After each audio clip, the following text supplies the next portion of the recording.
Ram Ram Ram.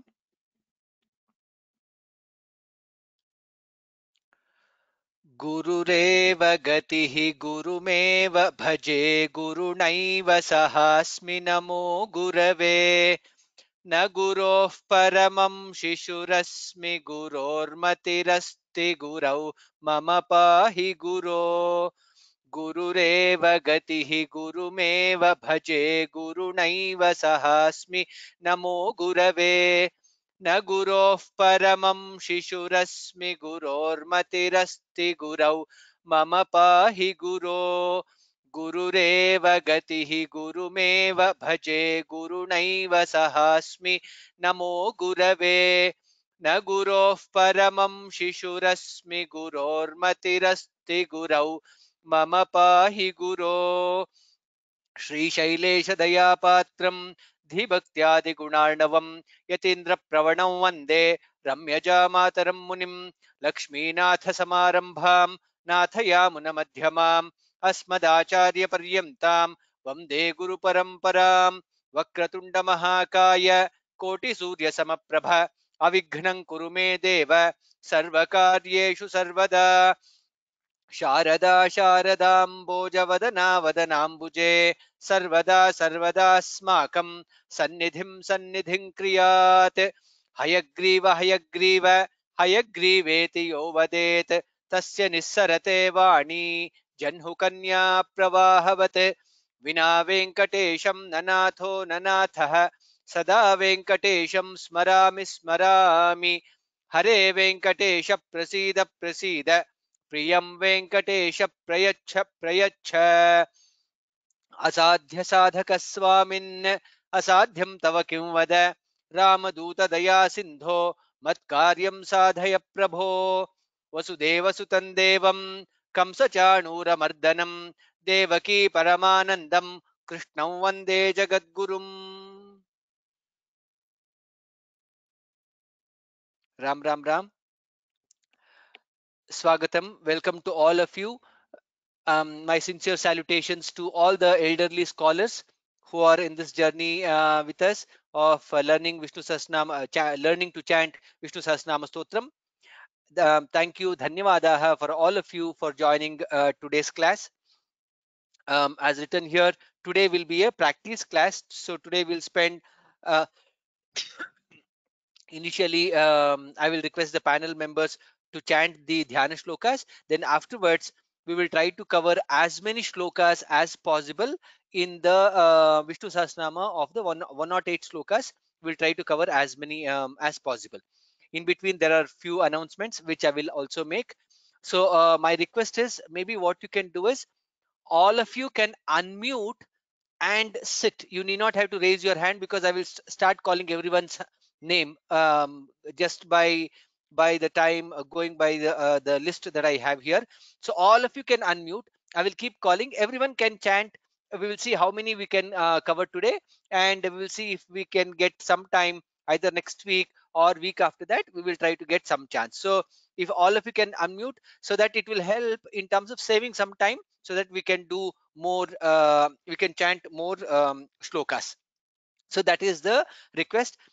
Maybe there are some announcements. Maybe we'll take a break while chanting in between and then do it, because I see there are more people joining, and then we'll come back to the announcements. With that, we'll go to the chanting of the Dhyana shlokas. I guess Rashmi is there. Rashmi. Ram Ram. Ram Ram Ram. 1 minute. Dhyana shlokas from Shuklam Baradharam till I don't see anybody else. So till Chayayam. Ram Katum Shakte. ॐ शुक्लाम्बरधरं विष्णुं शशिवर्णं चतुर्भुजं प्रसन्नवदनं ध्यायेत् सर्वविघ्नोपशान्तये नारायणं नमस्कृत्य नरं चैव नरोत्तमं देवीं सरस्वतीं व्यासं ततो जयमुदीरयेत् व्यासं वसिष्ठनप्तारं सृष्टेः पौत्रमकल्मषम् पराशरात्मजौ वन्दे शुकतातन्तपोनिधिम् व्यासाय विष्णुरूपाय व्यासरूपाय विष्णवे नमो वै ब्रह्मनिधये वासिष्ठाय नमो नमः अविकाराय शुद्धाय नित्याय परमात्मने सदैकरूपरूपाय विष्णवे सर्वजिष्णवे यस्य स्मरणमात्रेण जन्म संसारबन्धनात् विमुच्यते नमस्तस्मै विष्णवे प्रभविष्णवे ॐ नमो विष्णवे प्रभविष्णवे श्रीवैशम्पायन उवाच श्रुत्वा धर्मानशेषेण पावनानि च सर्वशः युधिष्ठिरः शान्तनवं पुनरेवाभ्यभाषत युधिष्ठिर उवाच किमेकं दैवतल्लोके किं वाप्येकं परायणं स्तुवन्तः कङ्कमर्चन्तः प्राप्नुयुर्मानवाः शुभम् को धर्मः सर्वधर्माणां भवतः परमो मतः किञ्जपन्मुच्यते जन्तुर्जन्म संसारबन्धनात् भीष्म उवाच जगत्प्रभुं देवदेवमनन्तं पुरुषोत्तमं स्तुवन्नाम सहस्रेण पुरुषः सततोत्थितः तमेव चार्चयन् नित्यं भक्त्या पुरुषमव्ययं ध्यायन् स्तुवन् नमस्यंश्च यजमानस्तमेव च अनादिनिधनं विष्णुं सर्वलोकमहेश्वरं लोकाध्यक्षं स्तुवन् नित्यं सर्वदुःखातिगो भवेत् ब्रह्मण्यं सर्वधर्मज्ञं लोकानां कीर्तिवर्धनम् लोकनाथं महद्भूतं सर्वभूतभवोद्भवम् एष मे सर्वधर्माणां धर्मोऽधिकतमो मतः यद्भक्त्या पुण्डरीकाक्षं स्तवैरर्चेन्नरः सदा परमय्यो महत्तेजः परमय्यो महत्तपः परमय्यो महद्ब्रह्म परमय्यः परायणं पवित्राणां पवित्रय्यो मङ्गलानां च मङ्गलम् दैवतं दैवतानां च भूतानां यो व्ययः पिता यतः सर्वाणि भूतानि भवन्त्यादियुगागमे यस्मिंश्च प्रलयं यान्ति पुनरेव युगक्षये तस्य लोकप्रधानस्य जगन्नाथस्य भूपते विष्णोर्नाम सहस्रं मे शृणु पापभयापहम् यानि नामानि गौणानि विख्यातानि महात्मनः ऋषिभिः परिगीतानि तानि वक्ष्यामि भूतये ऋषिर्नाम्नां सहस्रस्य वेदव्यासो महामुनिः छन्दोनुष्टुप् तथा देवो भगवान् देवकीसुतः अमृतांशोद्भवो बीजं शक्तिर्देवकीनन्दनः त्रिसामा हृदयन्तस्य शान्त्यर्थे विनियुज्यते विष्णुं जिष्णुं महाविष्णुं प्रभविष्णुं महेश्वरम् अनेकरूपदैत्यान्तं नमामि पुरुषोत्तमम् ॐ अस्य श्रीविष्णोर्दिव्यसहस्रनामस्तोत्रमहामन्त्रस्य श्रीवेदव्यासो भगवान् ऋषिः अनुष्टुप् छन्दः श्रीमहाविष्णुः परमात्मा श्रीमन्नारायणो देवता अमृतांशोद्भवो भानुरिति बीजं देवकीनन्दनः सृष्टेति शक्तिः उद्भवः क्षोभणो देव इति परमो मन्त्रः शङ्खभिन्नन्दकी चक्रीति कीलकम् शाङ्गधन्वा गदाधर इत्यस्त्रं रथाङ्गपाणिरक्षोभ्य इति नेत्रं त्रिसामा सामगः सामेति कवचम् आनन्दं परब्रह्मेति योनिः ऋतुः सुदर्शनः काल इति दिग्बन्धः श्रीविश्वरूप इति ध्यानं श्रीमहाविष्णुप्रीत्यर्थे सहस्रनाम पारायणे विनियोगः अथ ध्यानम् क्षीरोदन्वत्प्रदेशे शुचिमणिविलसत्सैकते मौक्तिकानां मालाक्लिप्तासनस्थस्फटिकमणिनिभैर्मौक्तिकैर्मण्डिताङ्गः शुभ्रैरभ्रैरदभ्रैरुपरि विरचितैर्मुक्तपीयूषवर्षैः आनन्दीनः पुनीयादनिनलिनगदा शङ्खपाणिर्मुकुन्दः भूः पादौ यस्य नाभिर्वियदसुरनिलश्चन्द्रसूर्यौ च नेत्रे कर्णावाशाश्चिरोद्यौर्मुखमपि दहनो यस्य वास्तेयमब्धिः अन्तस्थं यस्य विश्वं सुरनरखगो भोगि गन्धर्वदैत्यैः चित्रं रम्यते तन्त्रिभुवनवपुषं विष्णुमीशं नमामि ॐ नमो भगवते वासुदेवाय शान्ताकारं भुजगशयनं पद्मनाभं सुरेशं विश्वाधारं गगनसदृशं मेघवर्णं शुभाङ्गं लक्ष्मीकान्तं कमलनयनं योगिहृद्ध्यानगम्यं वन्दे विष्णुं भवभयहरं सर्वलोकैकनाथम् मेघश्यामं पीतकौशेयवासं श्रीवत्साङ्कं कौस्तुभोद्भासिताङ्गं पुण्योपेतं पुण्डरीकायदाक्षं विष्णुं वन्दे सर्वलोकैकनाथं नमः समस्तभूतानामादिभूताय भूभृते अनेकरूपरूपाय विष्णवे प्रभविष्णवे सशङ्खचक्रं सकिरीटकुण्डलं सपीतवस्त्रं सरसीरुहेक्षणं सहारवक्षस्थलशोभिकौस्तुभं नमामि विष्णुं शिरसा चतुर्भुजं छायायां पारिजातस्य हेमसिंहासनोपरि आसीनमम्बुदश्याममायताक्षमलङ्कृतं चन्द्राननं चतुर्बाहुं श्रीवत्साङ्कितवक्षसं रुक्मिणी सत्यभामाभ्यां सहितं कृष्णमाश्रये। धन्यवादः. Okay, maybe we will do the announcement before we go. I repeat again. So today is a practice class. So we will try to get as many people.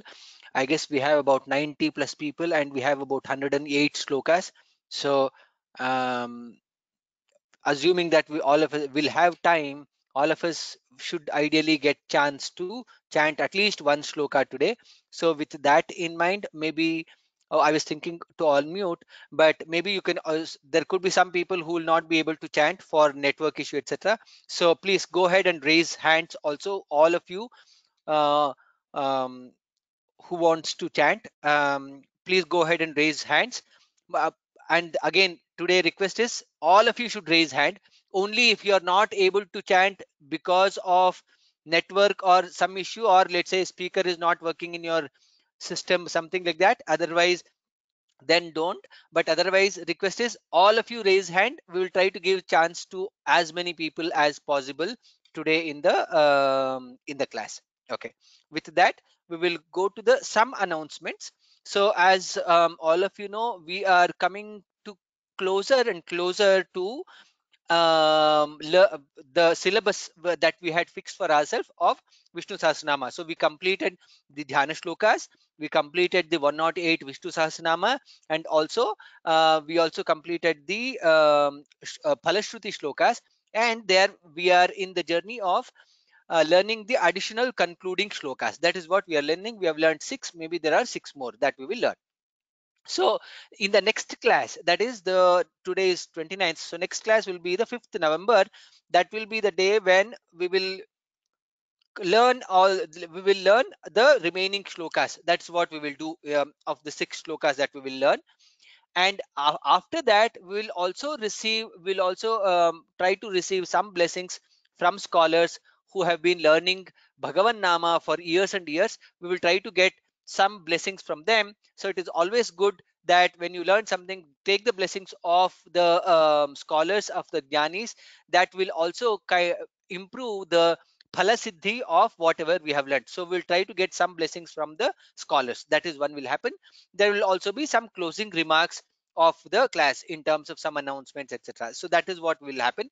So one request is, next week the class will be for 90 minutes instead of 60 minutes. Please plan accordingly. You will get the change time. So in India standard time, we used to start at 7:30 and end at 8:30. So instead, what we will do is we will start at 7 o'clock and end at 8:30. That is what we will do. So request all of you to join next class 30 minutes earlier. So what we'll do is, in that first 30 minutes we will learn the shloka, 6 shlokas that will be there. So we'll learn it. So all of you join at 7 o'clock, because if you join at 7:30, what will happen is you will miss those learning the 6 shlokas. So that is so request all of you to join at 7 p.m.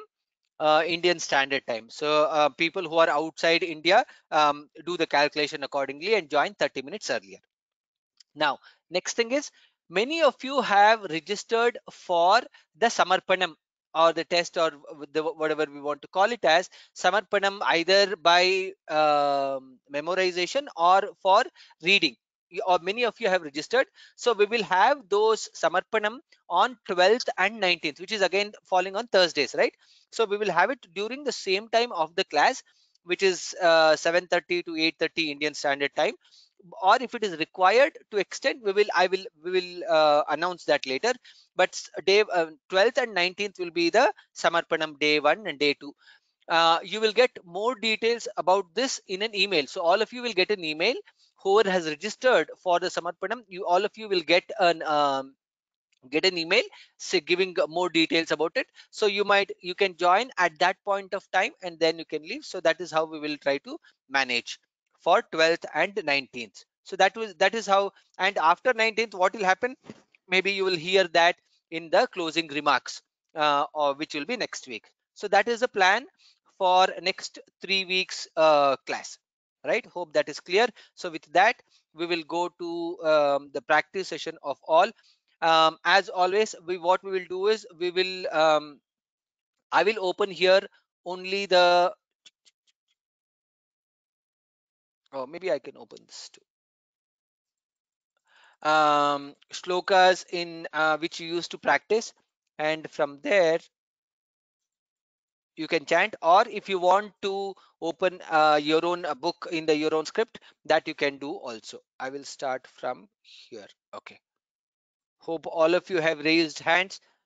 Please raise hands. I see only very few people who have raised hands. Please raise hands, more people, so we can kind of practice. Otherwise, I can keep calling everyone's name. That is also okay.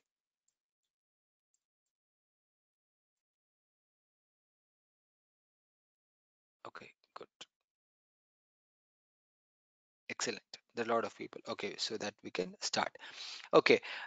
So people who have raised hands, please keep yourself unmuted. So I will keep calling faster so that you can keep chanting. You can keep chanting as and when I call out your name.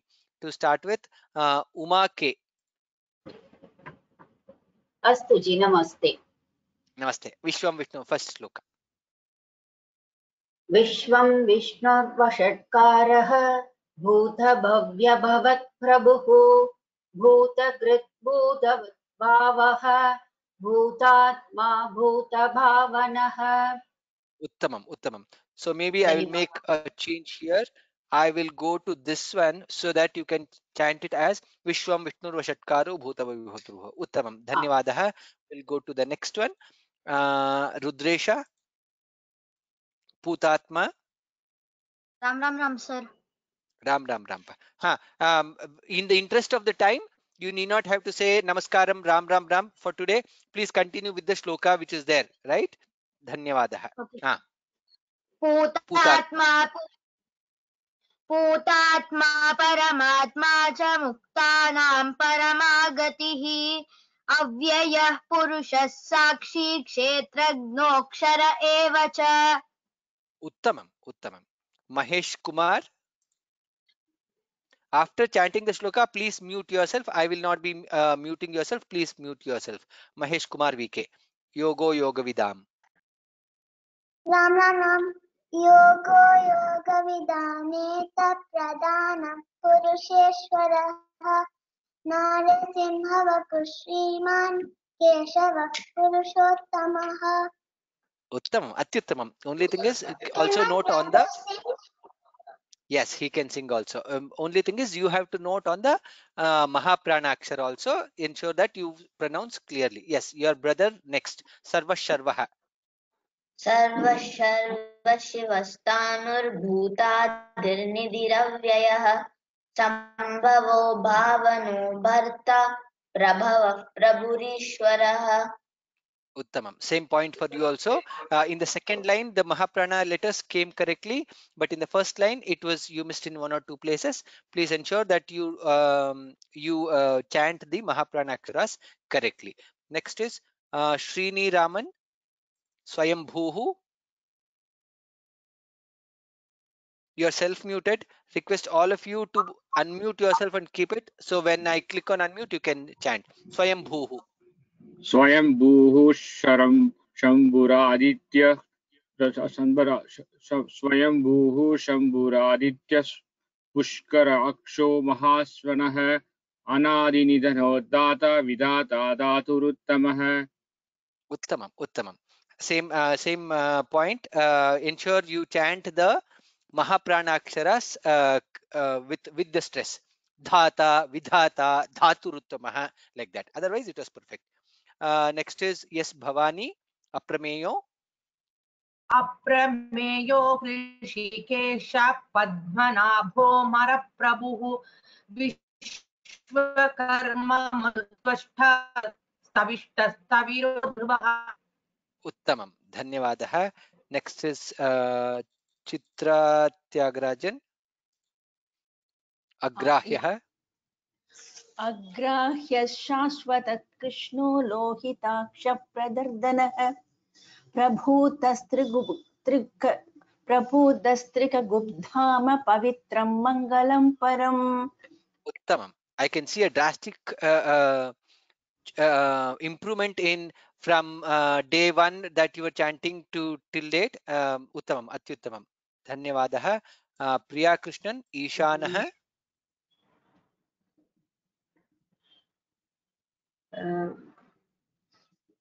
प्रिया अस्तु Priya Krishnan. अस्तु महोदय. ईशानः प्राणदः प्राणो ज्येष्ठः श्रेष्ठः प्रजापतिः हिरण्यगर्भो भूगर्भो माधवो मधुसूदनः. Uttamam. One input there is while we have to stress on where there is Mahaprana, we should also not stress where there is no Mahaprana. Let's say, for example, Hiranya Garbho, Bha is Mahaprana. We should not be saying Hiranya Garbho. That is also, just note that. Otherwise, it was perfectly okay. Dhanyavadah. Gurumurti, Ishwaro. Namaskaram. Ishwaro Vikramedanvi Medavi Vikramakramaha Anuttamo Duradarsha Kritagnya Kritiratmavan. Uttamam. Again, the same Mahapranaksharas. I am repeating so that other people also get to know. So Mahapranaksharas, please ensure you give stress on the Mahapranaksharas. That is more important. So if you are not able to follow the Mahapranaksharas in the Devanagari script, maybe you can open the script that you are comfortable with, either Kannada, Telugu, Tamil, English, whichever you have, and then you can see the stress on the Mahapranakshara. Uttamam. Renuka Chuppala, Ajah Sarveshwarah.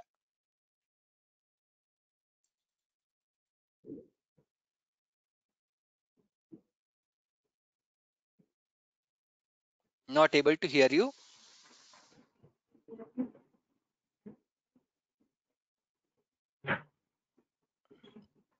Not able to hear you, Renuka.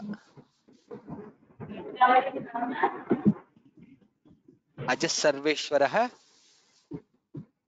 Okay, maybe we'll come back to you a little later. CH Suresha. You are self-muted, CH Suresha. Request is all of you keep yourself unmuted. So as soon as I unmute yourself, you will be able to chant. CH Suresha, Ajah Sarveshwarah. अजः सर्वेश्वरः सिद्धः सिद्धिः सर्वादिरच्युतः वृषाकपिरमेयात्मा सर्वयोगविनिःसृतः. Uttamam. Very good. Dhanyavadah. Sunita Vasumanaha.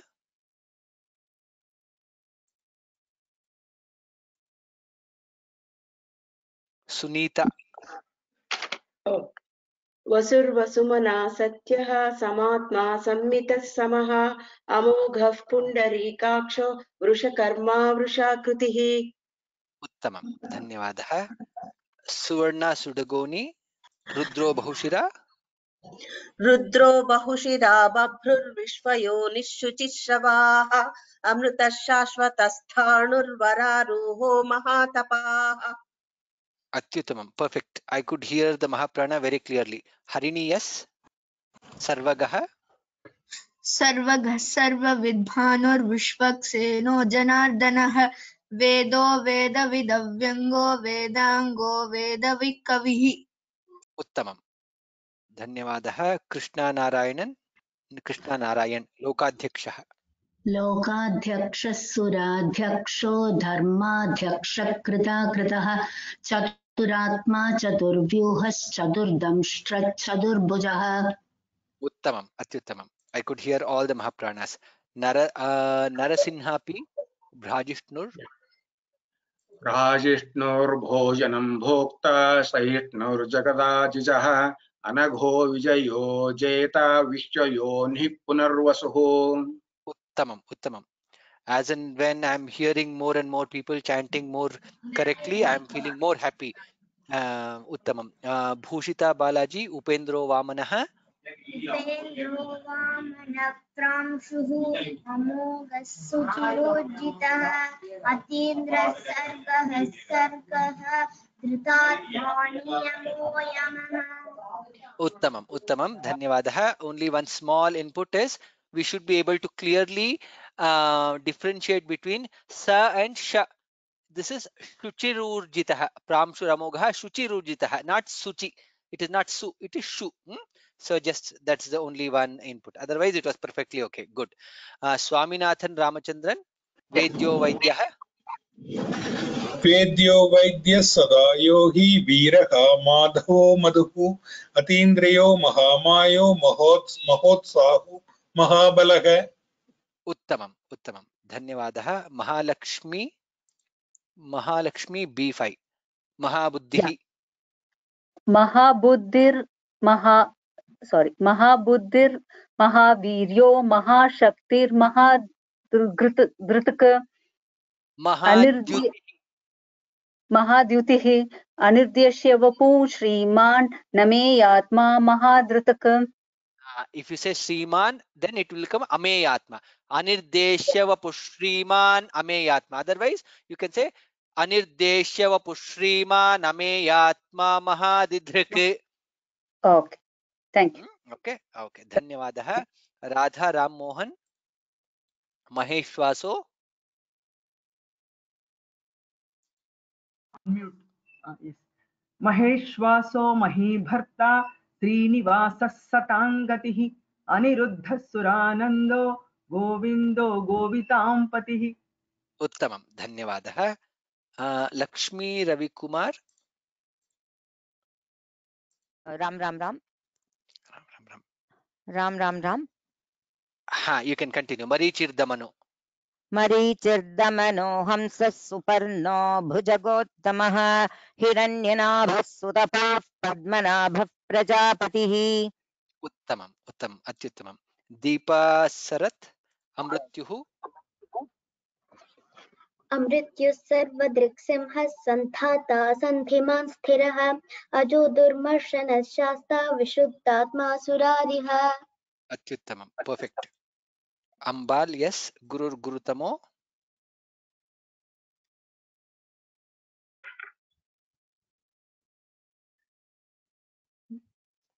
Gurutamo. Gurutamo. Dhamo Satya Parakramah Nimisho Nimishastaddi Vachaspatirutaratihi. Uttamam. Dhanyavadaha. Uttamam. Shanta Ganesh. Agrani Gramani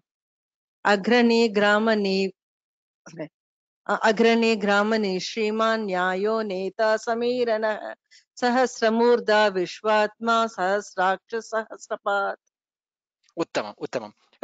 If you are not able to take the full breath, it's okay to split in between. Agranir Gramani Shriman Nyayo Neta Samiranaha. So it is okay to chant like that. Sahasramurdha Vishwatma Sahasraksha Sahasrapat. So it is okay to take a pause in between. So in between the pada, which is perfectly okay. Dhanyavadaha. Shanta Ganesh Avartano. Oh, Shanta Ganesh just chanted now, right? Correct. Sorry. Jayanti Lakshmi Avartano.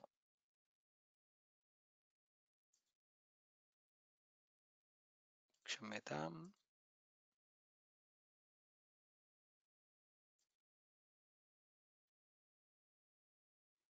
Ha, Jayanti Lakshmi. Avartano Nivrutatma Samvrita Sampramartanaha अहं संवर्ततो वह्नि अनिलोदरणीधरः Uttamam. Small input there is ahaha. It is not aham. Aha samvartako vanhihi anilodharani dharaha. Otherwise, it was perfect. Dhanyavadaha. Ashok Gutsurkar, Suprasadaha.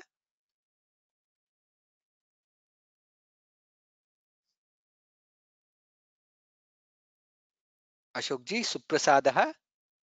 You have to unmute me. Hello. Hello. Yes, yes, I can hear you. I can hear you. Please go ahead. Suprasadaha. Prasannatma Vishvabhuk Vibhu. Once again, please.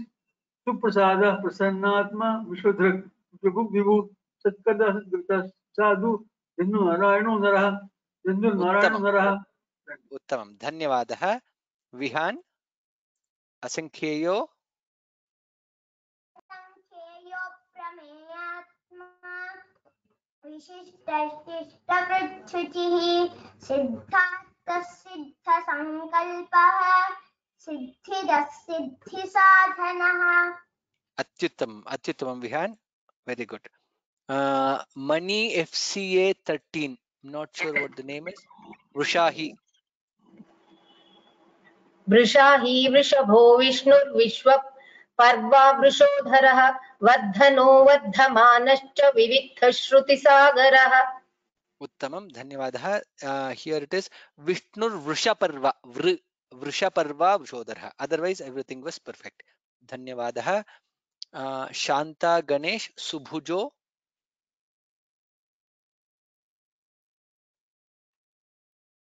Shanta Ganesh Subhujo.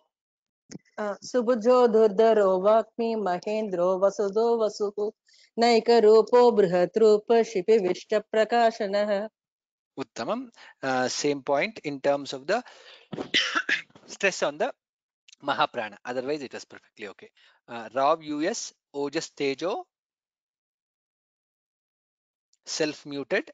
Yes. Okay, Ojas sir. Tejo.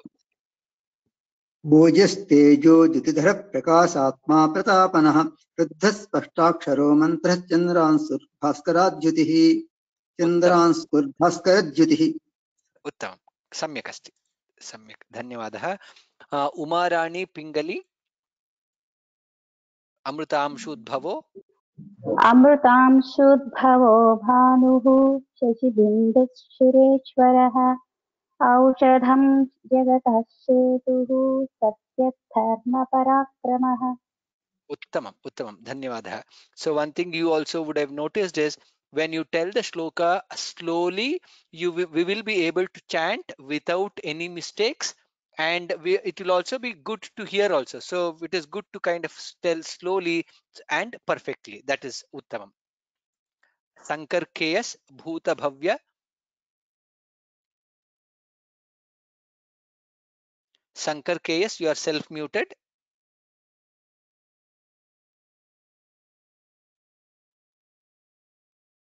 Okay, maybe later we'll come back. Simi Vaidya.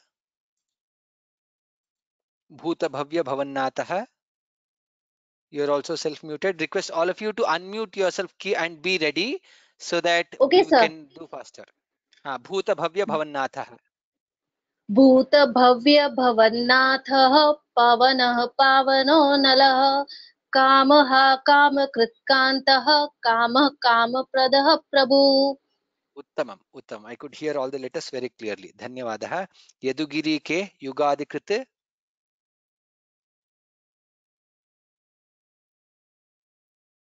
Yadugiri, you are self-muted. Yes. युगाधिकृत्युगावर्तो नैकमायो मखाशनः अदृश्यो व्यक्तरूपश्च सहस्रजिदनन्दजित्. Uttamam, Uttamam, Dhanyavadaha. The only thing is keep practicing till the time you get it. Could be mother tongue influence. Ha and ga. Sahasra. Sahasra Chidanamdajit. And even in the first line, Mahashanaha. Mahashanaha. Try to practice, it will come definitely. Dhanyavadaha. Sharada Ji. Ishto Vishishtaha. You're self-muted. Sharada Ji.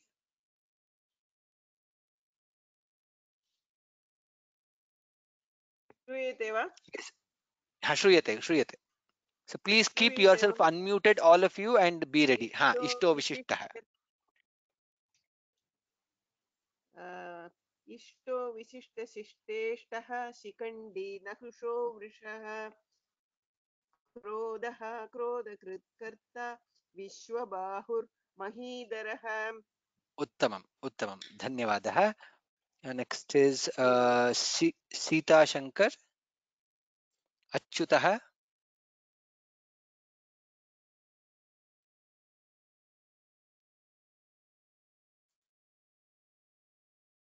Sita Shankar, self-muted. Ma'am கேக்குதா? கேக்குது, சொல்லுங்க.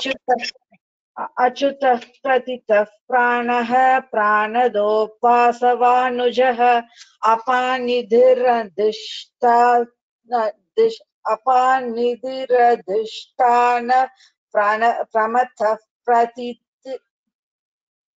I'm not able to read. Okay, I will teach. You can repeat. Apanidhiradhishthanam. अपानिधिरधिष्ठानं अप्रमत्तः प्रतिष्ठितः. अप्रमत्तः प्रतिष्ठितः. I got used to reading that English one and all the markings with the mark. Oh, क्षम्यतां, sorry. You are self-muted now. Sorry, क्षम्यतां. I have unmuted you. You're saying something. अपानिधिरधिष्ठान अप्रमथः प्रतिष्ठितः. Yes. Okay. You are saying that you were used to doing the English and this one. So I should take that as my mistake. Not mistake, but to help. Yes. So slowly you graduate from reading from English to Devanagari. Not that you have to use the same text. You can definitely, whichever you are comfortable with, but definitely try to over a period of time also learn Sanskrit. That will be very useful in many other terms. We'll not be covering what are the uses of learning Sanskrit in this class, but there are many other ways. Definitely. Yes. Dhanyavadah. Subramanian, yes. Skandaha. Subramanian, yes, you are self-muted. Skandaha. You're self-muted again. Hello. I guess there is some problem because. Hello. Please go ahead. Skandaha. स्कन्दधरो दुर्यो वरदो वायुवाहनः वासुदेवो बृहद्भानुरादिदेव पुरन्दरः. Uttamam. Dhanyavadah. Same in terms of the Mahapranas. Please ensure you give more stress on the Mahaprana. That will be all the more better, all the more good. Next is Subha Krishnan, Ashokah.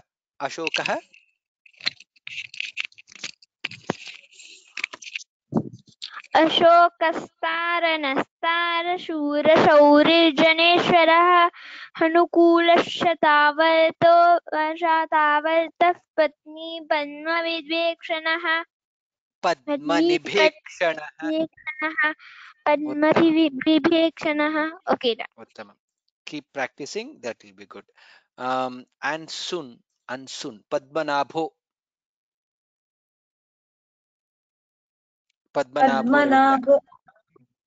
पद्मनाभो रविन्दाक्ष पद्मकर्बशरीरभृत् महातृद्धो वृद्धात्मा महाक्षो गरुडध्वजः. It is Mahardhirruddho. There are three rakara that come. Mahardhir rakara is there. Then one more. Mahardhihi Riddha. Mahardhirruddho Vriddhatma. That's how it is chanted. Dhanyavadah. Subramanyam Shivaswami. Atulaha. अतुलः शर्वो भीमः समयज्ञो हविर्हरिः सर्वलक्षणलक्षण्यो लक्ष्मीवानसमितिञ्जयः. Uttamam. So when I hear some people chanting, it is almost like walking on the water, which is very fluent. Dhanyavadah. Next is Aditya Viksharo. विक्षरोरोहितो मार्गो हेतुर्दामोदरः सकः महीधरो महाभागो वेगवानमितासनः शनः Uttamam. Dhanyavadah. Same mother tongue influence could be saha, ha, and ga. There is little bit of, we need to keep trying. We will be able to achieve that. Dhanyavadah. With that, Minu. Minu, I guess you are self-muted. Udbhavaha.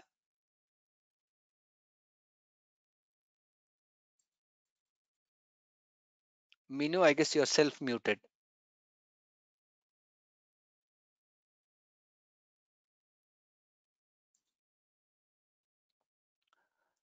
Minu, we can't hear you. Okay. Vipin V. Vipin, you are self-muted again. Namaste, Udbhavaha. उद्भवः क्षोभणो देवः श्रीगर्भः परमेश्वरः करणं कारणं कर्ता विकर्ता गहनो गुहः. Uttamam, dhanyavadah. So for different people, I keep saying. So I could hear all the Mahapranas, which is perfectly okay. So maybe what you can focus on is the Anuswara. Karanam, Karanam, Karta, which is perfectly right. You can also practice on Karanam, Karanam, Karta, the way we said in the first class. So maybe you can focus on that. That was also good. Dhanyavadah. Kommi Malakondaya. Vyavasayo.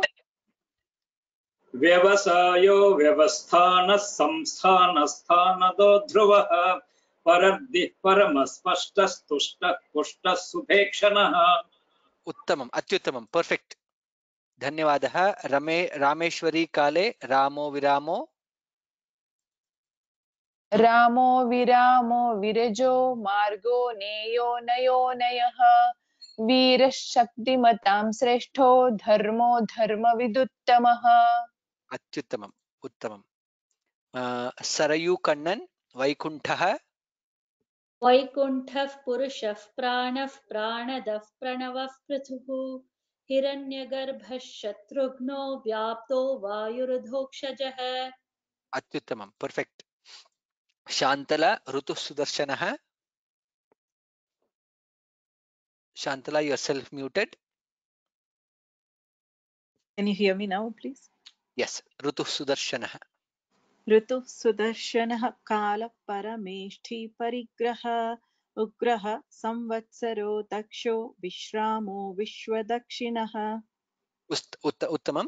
Only small input is here Parigraha. So which is ha and then followed by visarga. So which is Parigraha. That's what you need to be pronouncing. Otherwise, all the other, I could hear the Mahapranas perfectly. Dhanyavadah. Shivaram Kulkarni. Vistaraha.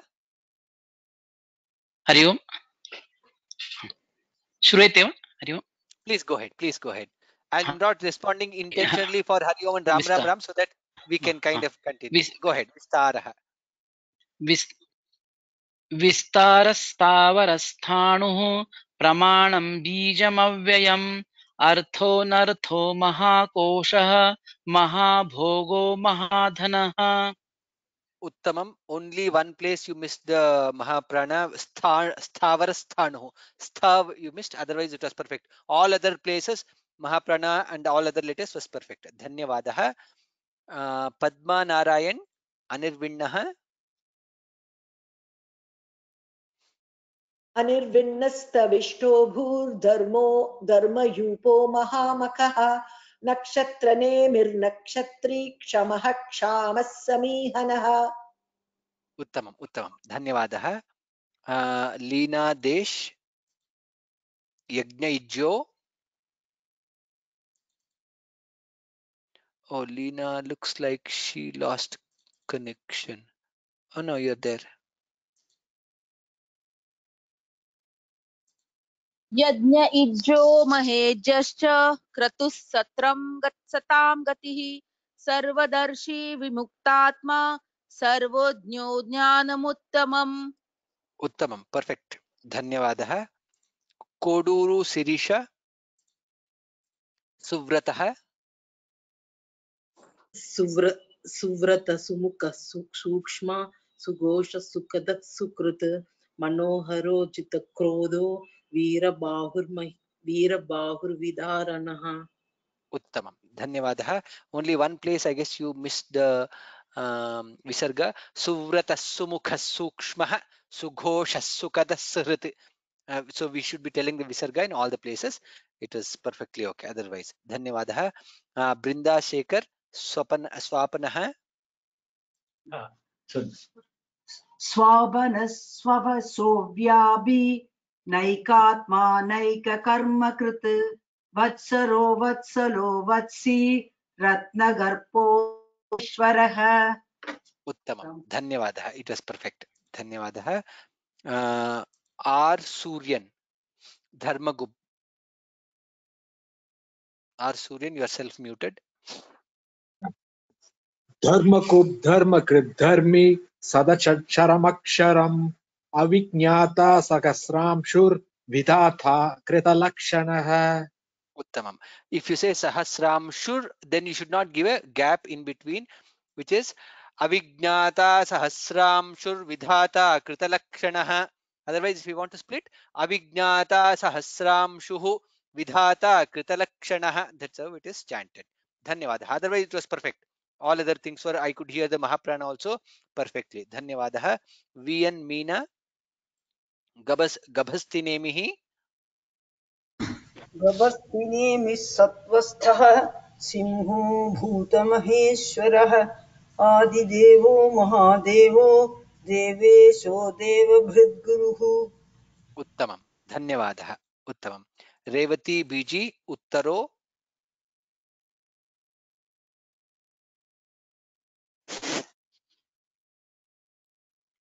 You're self-muted, Revati.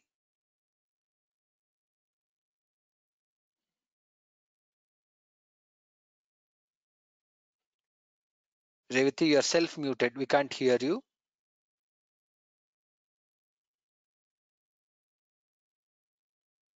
Maybe some problem. It's okay. Vijay Lakshmi Parthasarathi. Again, you're self-muted. Vijay Lakshmi. Uttaro.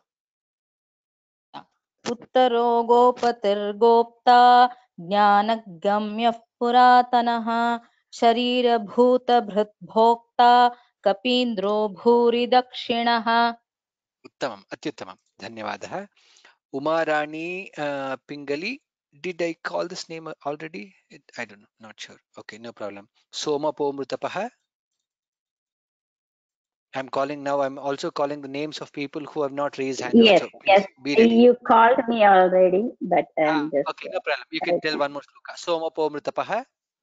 सोमपोमृतपः सोमा पुरुषित् पुरुषोत्तमः विनयोजयः सत्यसन्धो दासार्ह सात्वसाम्पतिः. Uttamam. Uttamam. Dhanyavadah. Arati. Arati. Arati Usharani, I guess.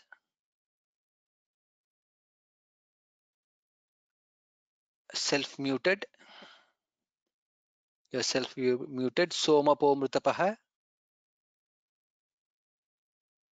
I can't hear. Maybe not there. Okay, I will move on. Manya Umesh. Soma Pomrutapaha.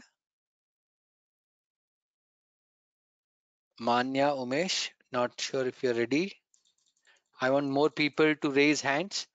I guess there are many people who have not raised hands. So what will happen is people who have raised hands will get second chance again. So I'm going back again. Rajesh Vembu. Soma Pomrutapaha. Yes, sir. सोमपोमृतपः सोमः Purujit पुरुषोत्तमः विनयोजय सत्यसन्धो दाशारस्वात्वतां पतिः. Uttamam. Dhanyavadah. Just look at all the Mahapranas that are there. Vinayojeha Satyasandho Dha is Mahaprana there. Otherwise it was okay. Uma K. Jivo Vinayita. नमस्ते जी मया समाप्तं मरुपडियुम Samaptam. सोल्लटुमा Please go ahead.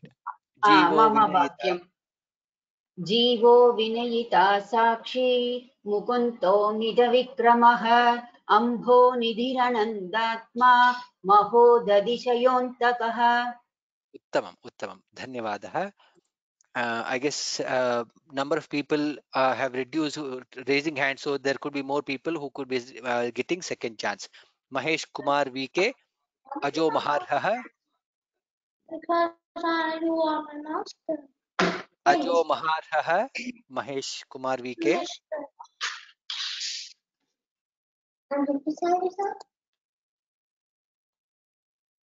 Okay, self-muted. Gurumurthy, Ajo Maharha.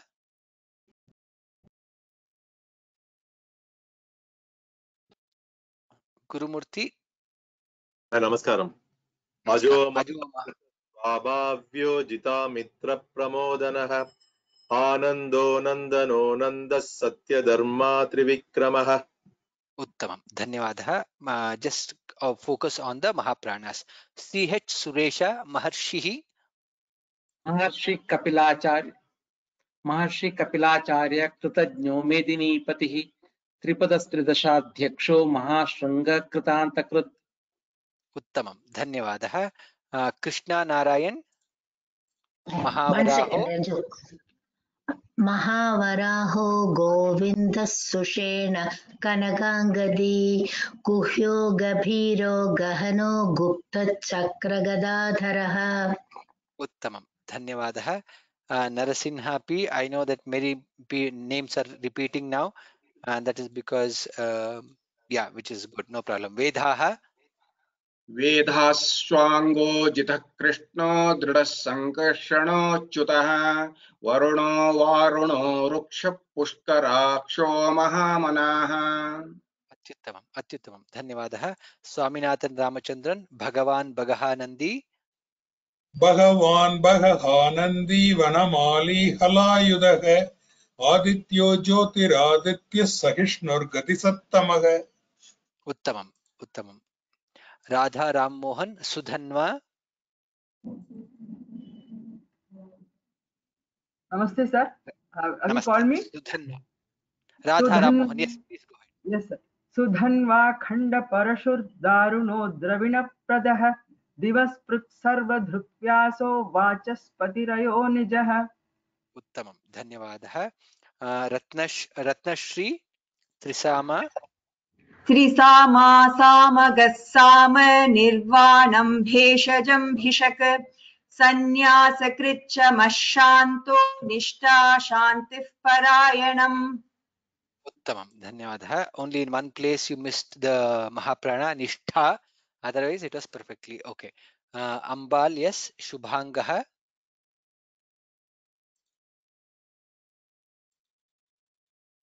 Ambal, you are self-muted.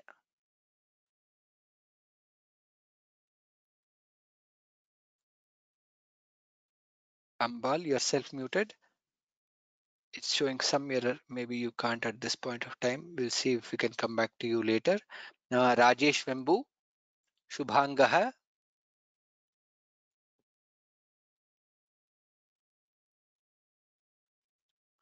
Rajesh Vembu. Shubhangah. Shubha. Yes, sir. Shubhanga Shanti Dashrashta Kumudak Kuleshaya Gohito Gopatir Gopta Vrishabhaksho Vrishapriyaha. उत्तमं. धन्यवादः. जयंती Lakshmi अनिवर्ती. अनिवर्ते निवृत्तात्मा श्रीवत्सवत्सा Shrivas Shripati श्रीमतांबरः. उत्तमम. I couldn't hear the second line first word, but it was, I'm assuming it was perfectly okay. Network issue. It was perfectly okay. Ashok Gutsurkar. Shridah Shrishah.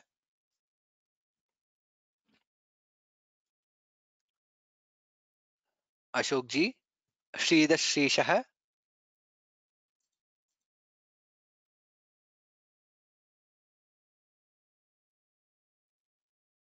Okay, we'll see later. Shanta Ganesh. Shridah Shrishah. Sridhar श्रीस श्रीनिवास श्रीनिधि श्रीविभावनः श्रीधर श्रीकर श्रेय श्रीमान् लोकत्रयाश्रयः। उत्तमं, धन्यवादः। रुद्रेश स्वक्षस्वङ्गः।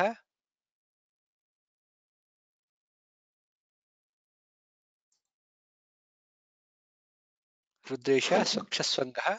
स्वक्षस्वङ्गर्षतानन्दो नन्दिर्ज्योतिर्गणेश्वरः विजितात्मा विधेयात्मा सत्कीर्तिश्चिन्न संशयः। उत्तमम् उत्तमं, धन्यवादः। श्रीनिरामन् उदीर्णः। उदीर्ण सर्वश्चक्षुर्नशिः शाश्वतस्थितरः भूषयो भूषणो भूतिर्वशोकः शोकनाशनः। I will teach once, you can repeat. उदीर्णः सर्वतश्चक्षुः।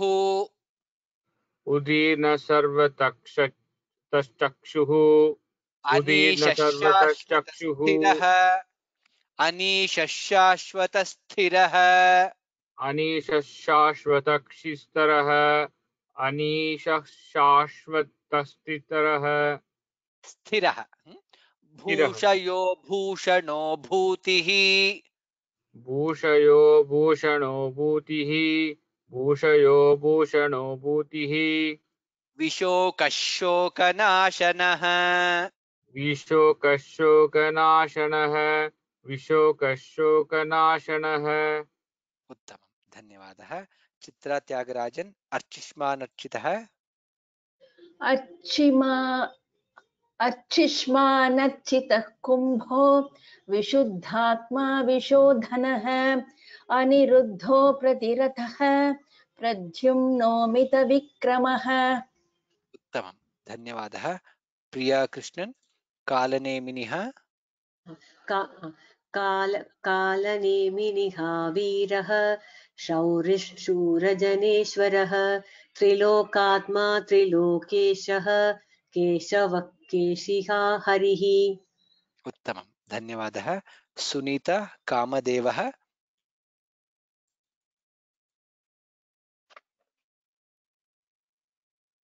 Sunita कामदेवः। Yes. कामदेवः कामपालः कामी कान्तः कृतागमः अनिर्देश्यवपुर्विष्णु वीरोऽनन्तो धनञ्जयः. उत्तमम् उत्तमं. So when you split and telling anirdeshya purvishnuhu, we should say the visarga there. Veero nanto dhananjayah. That's how we say, which is uttamam. Yes, Bhavani Brahmanyo. Yes, Bhavani.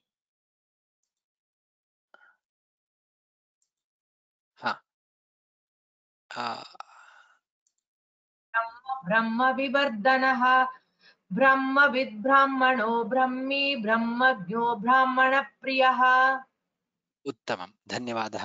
Mahalakshmi B5 महाक्रमो महाक्रमो महाकर्म महातेज महोरगः महाक्रतुर्महा महाहायज्व महायक्षो महाहविः. उत्तमं. It is Mahakratur Mahayajva Mahayajno Mahahavihi. Please practice that, which is good. Lakshmi Ravikumar Stavyaha. Excuse me, did you call my name? Lakshmi Ravikumar, yes, please go ahead. Yes, yes. स्तव्यस्तव प्रियस्तोत्रं स्तुतिस्तोतारणप्रियः पूर्णः पूरयिता पुण्यः पुण्यकीर्तिरनामयः. उत्तमं, धन्यवादः. हरिणी यस् मनोजवस्तीर्थकरो.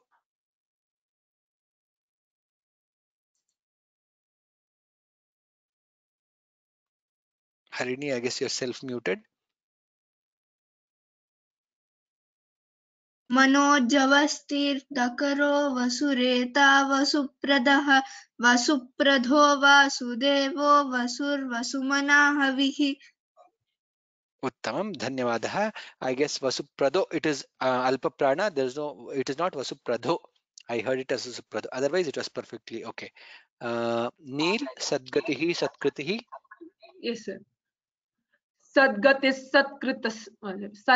सत्कृति सत्ता सद्भूति सत्परायणः शूरसेनो यदुश्रेष्ठः सन्निवासः सुयामुनः। Okay, धन्यवादः। Rao US भूतावासो भूतावासो वासुदेवः सर्वासु निलयो नलः दर्पः दर्पदो दुप्तो दुद्धरोधापराजितः। उत्तमं, धन्यवादः। Shankar KS विश्वमूर्तिः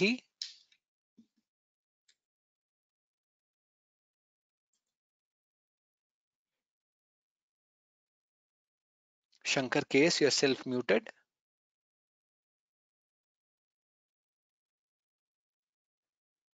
Okay, maybe not there. Simi Vaidya, Vishwamurtihi. विश्वमूर्तिर्महान्मूर्तिर्दीप्तमूर्तिर्मूर्तिमान् अनेकमूर्तिरव्यक्तः शतमूर्तिः शताननः। उत्तमं, धन्यवादः। यदुगिरि एकोनैकः।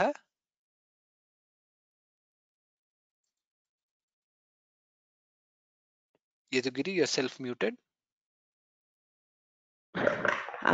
एको नैकः सवः किं यत्तत् पदमनुत्तमं लोकबन्धुर्लोकनाथो माधवो भक्तवत्सलः। उत्तमं। शारदाजी सुवर्णवर्णो।